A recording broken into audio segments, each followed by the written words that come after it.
This is the Louie Network.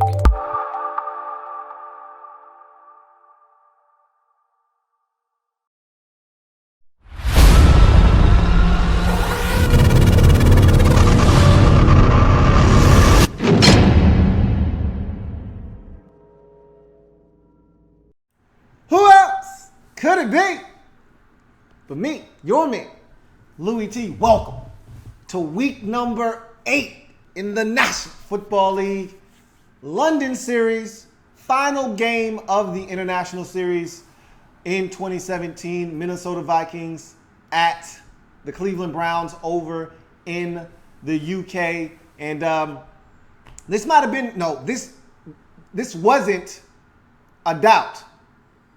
This was the most competitive game we've had over in London, and that's a shame.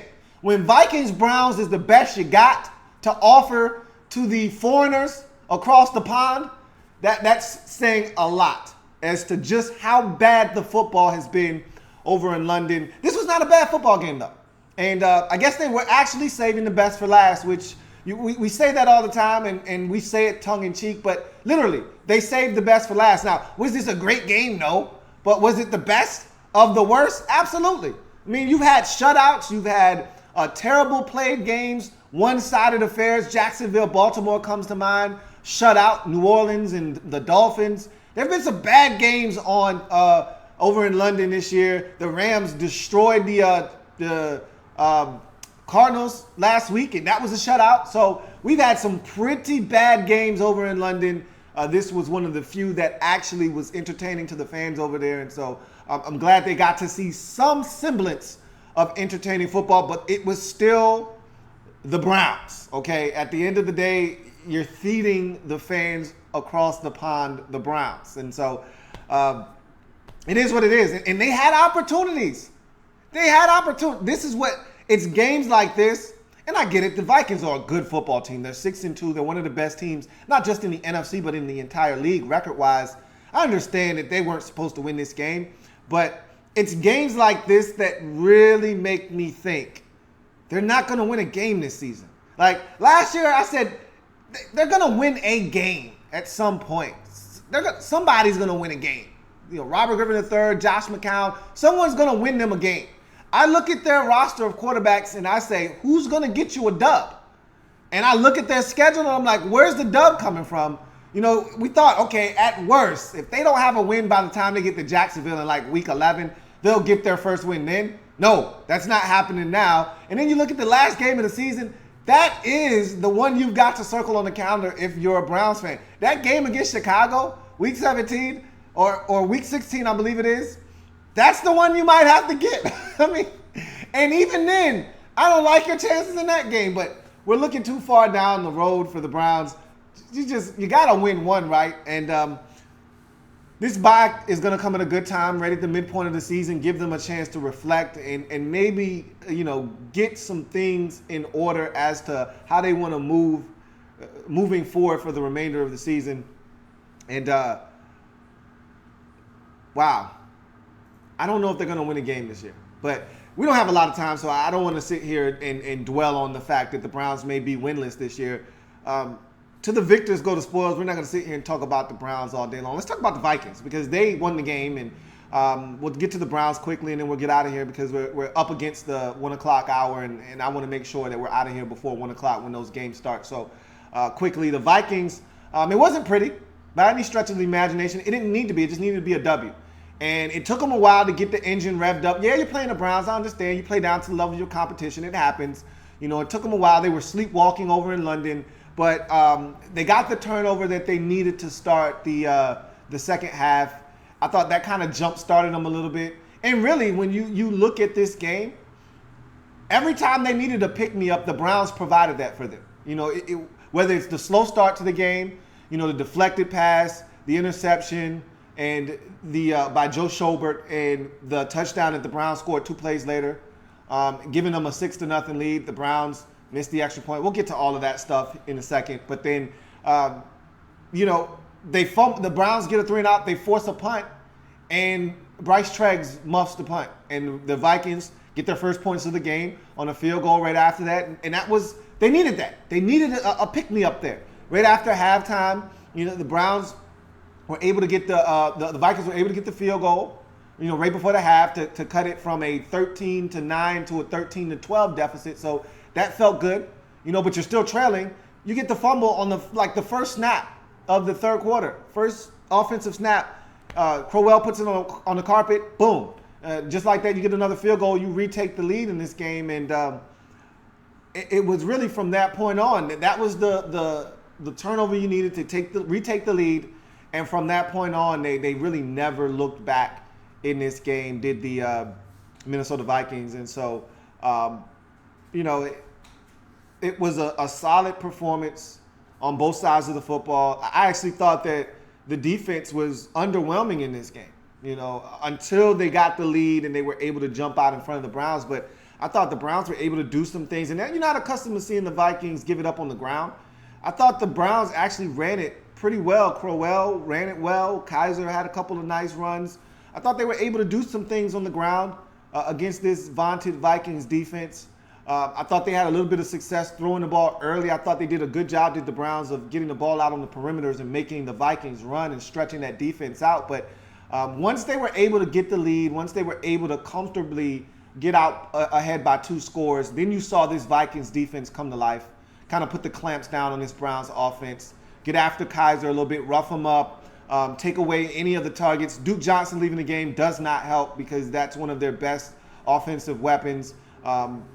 They did a really good job defensively from the midpoint of the third quarter on. I thought it was a little bit of a struggle for them early in this football game, really the whole entire first half. I thought the Browns could have done more damage than what they did, left some points out on the scoreboard, but nonetheless, I thought the Vikings did a good job when it was winning time, when it was closing time, to put away a bad football team defensively. That's what they did in this football game, really, like I said, turning out the lights on the Browns from the midpoint of the third quarter on, not surrendering much of anything to this Browns football team as they tried to stay in this game offensively. And I'll say one more thing, too. This is a really athletic Vikings defense. Some of the plays they made throughout this game, Lance Kendricks, 25 yards down the field with David Njoku knocking the football away. That's a beautiful play. And there aren't many linebackers in this league that can run with an athletic freak like Njoku that far down the field and make a play on the football. But that's what this Vikings defense is about. Anthony Barr and Kendricks and those guys, they can all run. And that was a huge play by Danielle Hunter to strip the football away from Crowell to start the third quarter. This is a Vikings team that took advantage of Browns' mistakes and ran away with this game. Speaking of running away, I thought it was a magnificent game by the secret weapon. Shh! Don't tell nobody about Jerick McKinnon. He continues to impress me week in, week out. And I know a lot of Vikings fans were questioning whether this guy could get it done at a high level after seeing his performance last year.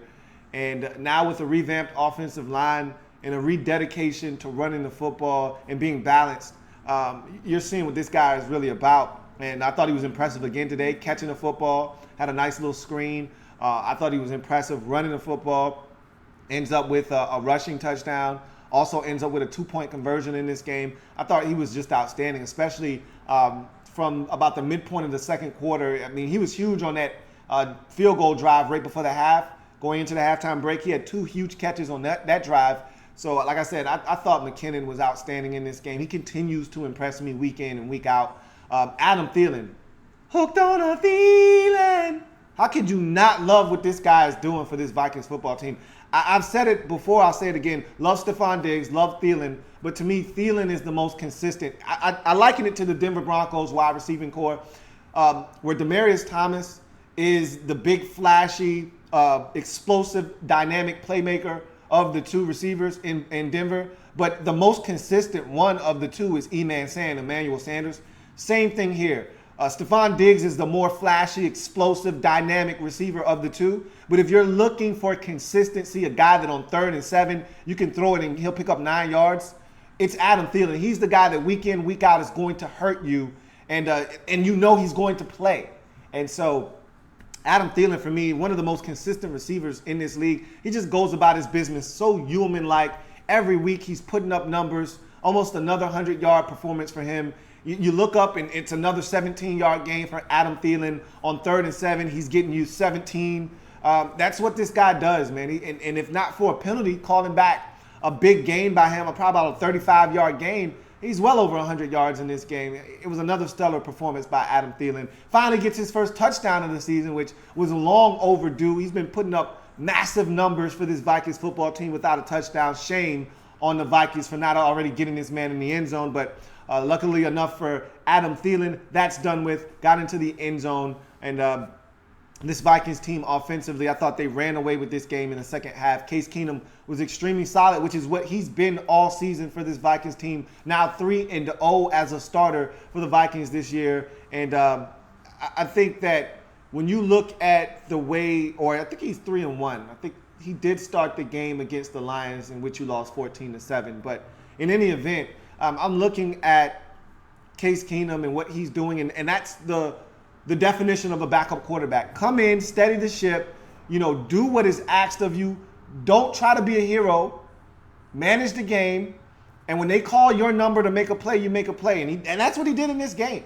I mean, his numbers weren't ultra efficient, but when they asked him to make a throw on a 3rd down, he made a throw on a 3rd down. When he needed to vacate the pocket and extend plays, he extended plays.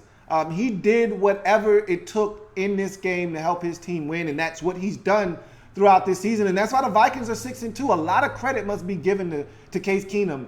This season could have fallen apart at the seams with the injury to Bradford and waiting on Teddy Bridgewater to come back.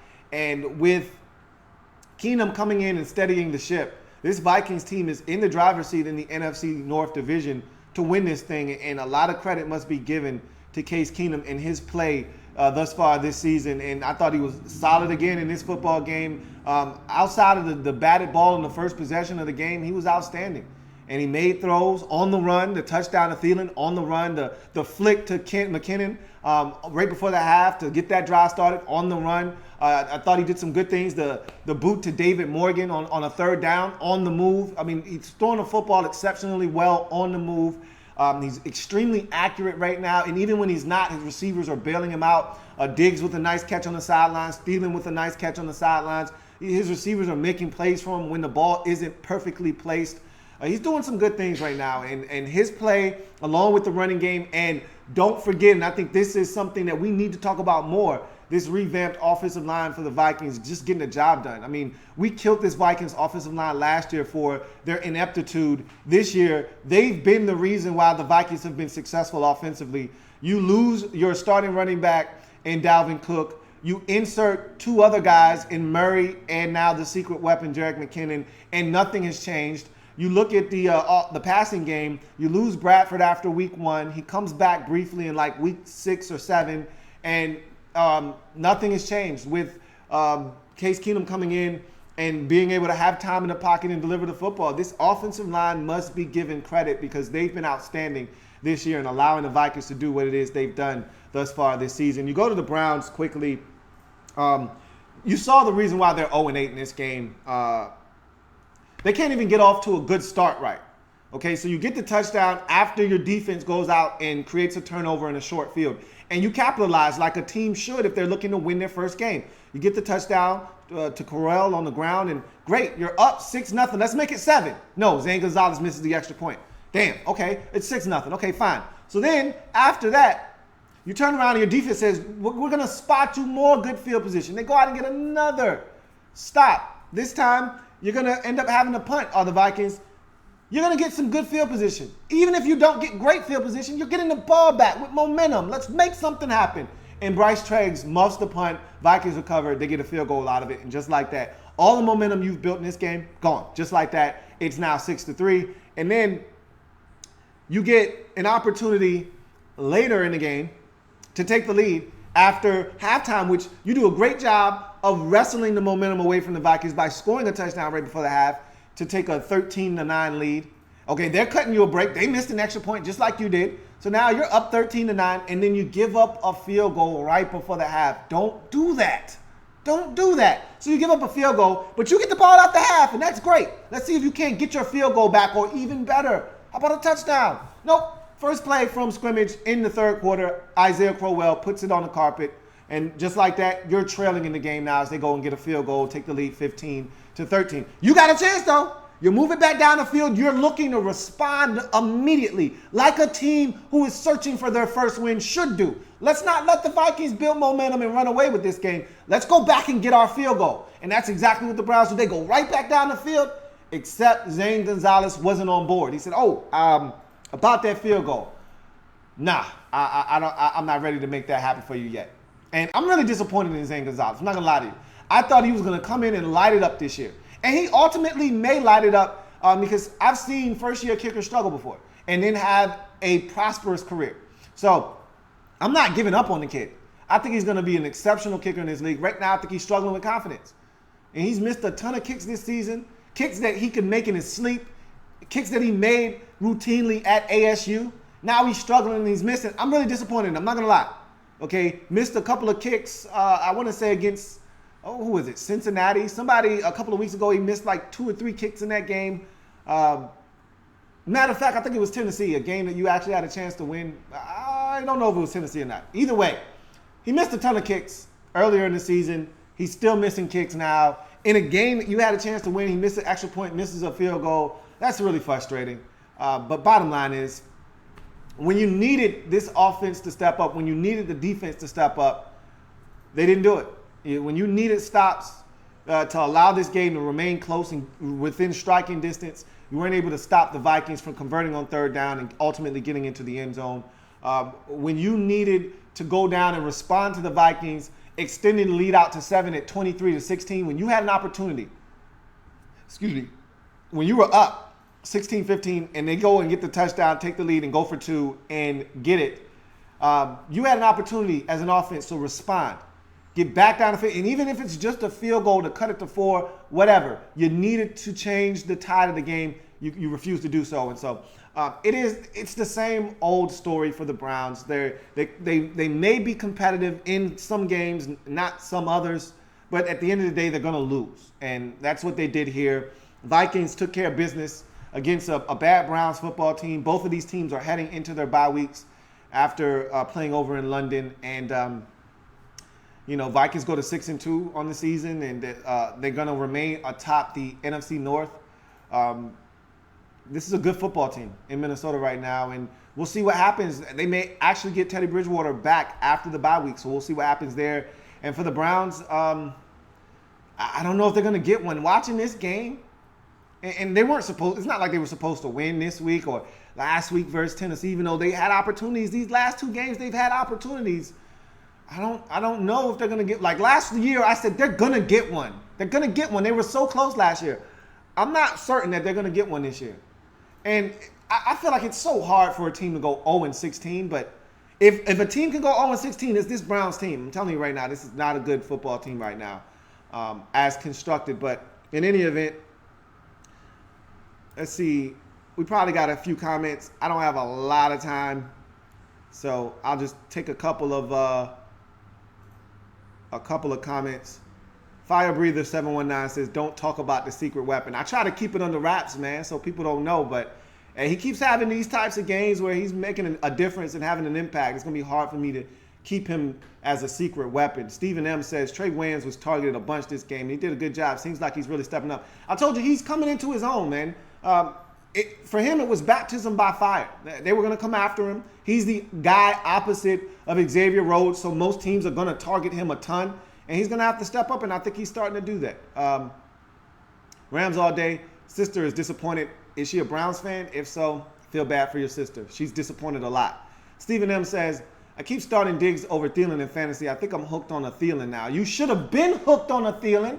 I don't understand why you keep doing that. He does nothing but put up numbers. Now, obviously, Diggs is more of a threat to score touchdowns, but still, Thielen is so consistent. That's the guy I would go with week in and week out if I had to choose between the two. Fire Breather 719 says, "I'm so glad McKinnon has stepped up. Adam goes from undrafted to one of the best receivers in the game. Treadwell, I'm glad he's showing up. Everson with 10 sacks. Rhodes continues to close." I'll also say this. I don't know why the hell Everson Griffin was in the game late, but he hurt himself as the game was going off. He was still in the field tending to his leg. Hopefully nothing serious happened there. but there was no excuse for him to still be in the game. You're up 14, you're up 17. This game's well in hand. You don't need your best pass rusher still on the field there. Hopefully nothing happened serious to wrap this game up. But in any event, Vikings get the win, 33-16 over the Browns. Go to 6-2 on the season. Very impressive start to this season. First half of the season complete for the Vikings at 6-2. You got to feel like they're one of the better teams in the NFC, and they're one of the best teams in the NFC North with the Aaron Rodgers injury. And they're getting healthier as this season progresses. They're going to get Teddy Bridgewater back at some point this year, and possibly Sam Bradford as well. So they're trending upward, are these Vikings, heading into their bye week. Meanwhile, the Browns simply unable to get it done yet again as they go into their bye week 0-8, searching for answers and a way to win a game this season. We'll see if they can come up with something as they come out of the bye week in a couple of weeks, and see if they can change their fortunes as they struggle to score yet again, and this time fall 33-16 at the hands of the Minnesota Vikings. Browns now 0-8 on the season. That's going to do it for the London games. The international series is done. No more games over in London as the NFL has gotten it out of the way in the first half of the season. That's going to do it for your man Louie T here on lockdown coverage to start off this beautiful but rainy and wet Sunday in the National Football League, week number 8. If it happens in the National Football League, whether big or small, we cover it all here on the Louie T Network. Come back and join me as I continue to break down anything and everything in the National Football League. I'll see you guys a little bit later on as we get to the conclusion of these 1 o'clock games. A lot of football to be played today. I'll see you a little bit later on. Enjoy the 1 o'clock games. See you later. Have a good one.